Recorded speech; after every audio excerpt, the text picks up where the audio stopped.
სესკოს განკარგულების თანახმად 14 ოპოზიციური პარტია საარჩევნო მარათონში ოფიციალურად ჩაერთო. 3 კი რეგისტრაციის მოლოდინშია.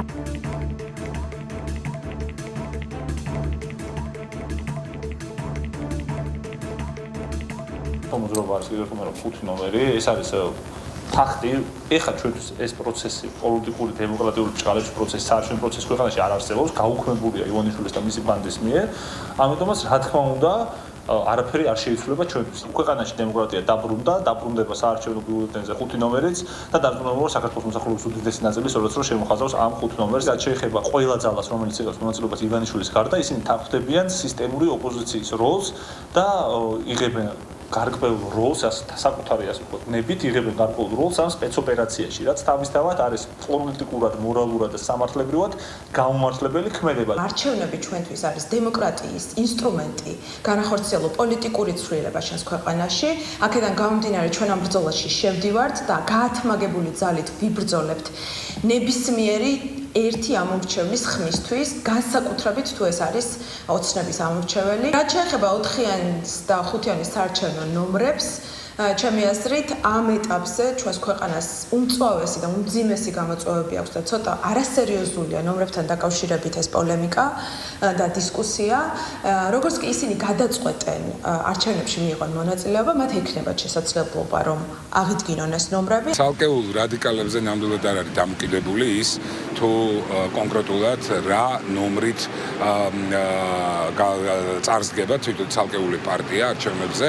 ეს არის კანონმდებლობით დადგენილი, ნაწილი რადიკალებისა იღებენ მონაწილეობას არჩევნებში და ამით ცდილობენ კოლექტიურ ნაცმოძრაობაში, თვითონ ორთოდოქს ნაცმოძრაობასთან გამიჯნა მოხდეს ამ პარტიების თითქოს საზოგადოების თვალში დახატონ სურათი, რომ ისინი არ არიან დაკავშირებული კოლექტიურ ნაცმოძრაობასთან. რადიკალებისთვის თვითმმართველობის არჩევნების ბოლო არის ფინალური ეტაპი, არის სრული მარცხი 64 მუნიციპალიტეტში.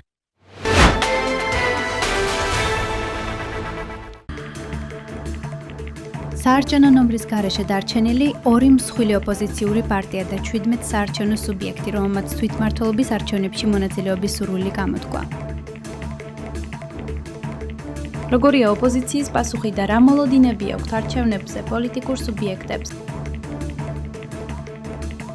რადგან ორმა პოლიტიკურმა გაერთიანებამ მხოლოდ ცენტრალურ საარჩევნო კომისიას მიმართა ნომრის შენარჩუნებასთან დაკავშირებით, მაგრამ აღარ მოუმართავს არჩევნებში მონაწილეობის უფლების მისაღებად, შესაბამისად აღნიშნული რიგითი ნომრები იყო ვაკანტური, შესაბამისად ცენტრალურმა საარჩევნო კომისიამ დღეს წილისყრით მიანიჭა აღნიშნული ნომრები სხვა საარჩევნო სუბიექტებს. ჩვენს საერთოდ არ გვაინტერესებს 4 ოქტომბრის რუსული სპეცოპერაციის ბიულეტენზე ვინ იქნება წარმოდგენილი და რა ნომრით იქნება წარმოდგენილი. კიდევ ერთხელ ნათლად იკვერთება, რომ აბსოლუტური დესტრუქცია, რასაც ნაციონალური მოძრაობა ატარებდა ქართულ პოლიტიკაში და ასე ვთქვათ, გარე კარდახს მინდობილი და დავალებებს მინდობილი, როგორ მიყავს პარტია თავისივე ფეხით სრულ დეგრადაციამდე. მით უმეტეს, როდესაც ნაციონალური მოძრაობისათვის ჩვენ ვიცით, რომ მთელი ამ 22-23 წლის განმავლობაში 5 ნომერი იყო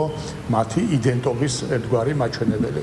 ასე რომ ისინი კარგავენ ამ იდენტობას ამორჩევლის თვალში. ფუნქციას აკარგვინებს. ხოლო ის პარტიები, ვინც ამ არჩევნებში იღებენ მონაწილეობას, აღიარებული იქნება საზოგადოების მხრიდან, როგორც ბიძინა ივანიშვილთან სისტემურად მოთანამშრომლე პოლიტიკური პარტიები.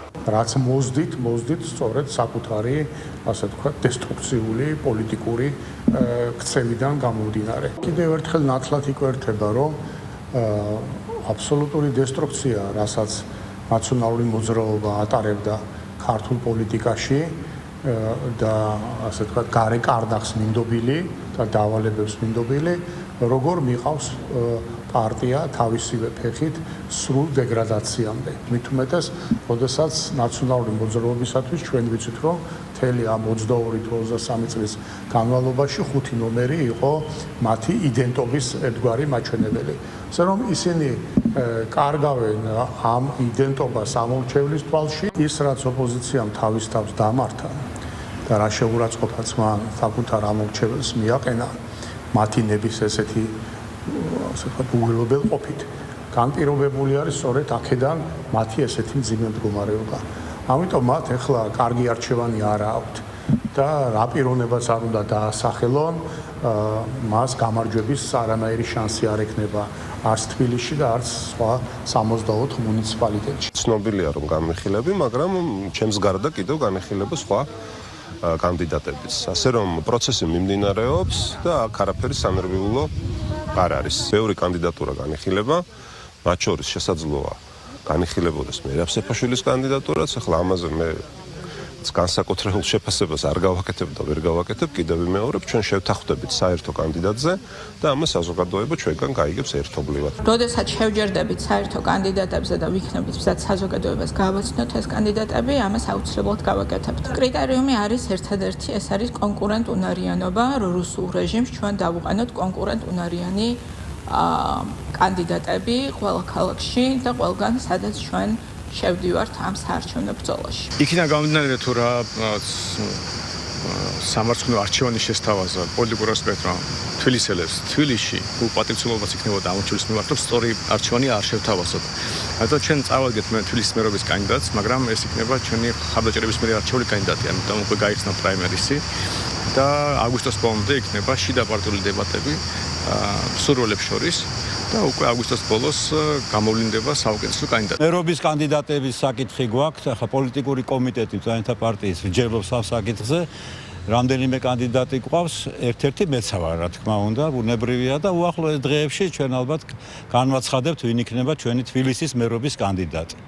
ამავე დროს უკვე მზათა გვაქვს ჩვენ ესე ვთქვათ, აი საკრებულოს წევრთა სია. არის ჩვენთან გამოკვეთილი ორი კანდიდატი, მე არ მინდა მოვლენებს წინ გავასწრო. დამოკიდებულია ბევრი რამ იმაზე, რამდენად სამართლიანად ჩატარდება არჩევნები, ქართულ ოცნებას ეხლა აქვს შანსი, რომ საარჩევნო გარემოს ოდნავ მოწესრიგებაზე უნდა იზრუნოს. უპირველეს ყოვლისა, ალბათ ჩვენ უნდა დაგვიბრუნოს ის წართმეული კომისიის წევრი, რომელიც უკანონოდ და უსამართლოდ ჩამოგვართვა, მით უმეტეს რომ ამის შანსი რეალურად მას აქვს. ჩვენ გვახსოვს მცდელობა ნაცი მომღერალი შემოეყვანათ თამაში და ეს ყველაფერი საკმაოდ სავალალოდ დასრულდა კოლექტიური ნაცმოძრაობისთვის ბურჭულაძის გულისხმობ. ახლა თუ აქცენტს სხვა ნაცმომღერალზე გაამახვილებენ და ფსონს დადებენ, შედეგი იქნება ანალოგიური და იმაზე უარესი. ასე რომ რეალურად რადიკალებისთვის თვითმმართველობის არჩევნების ბოლო არის ფინალური ეტაპი,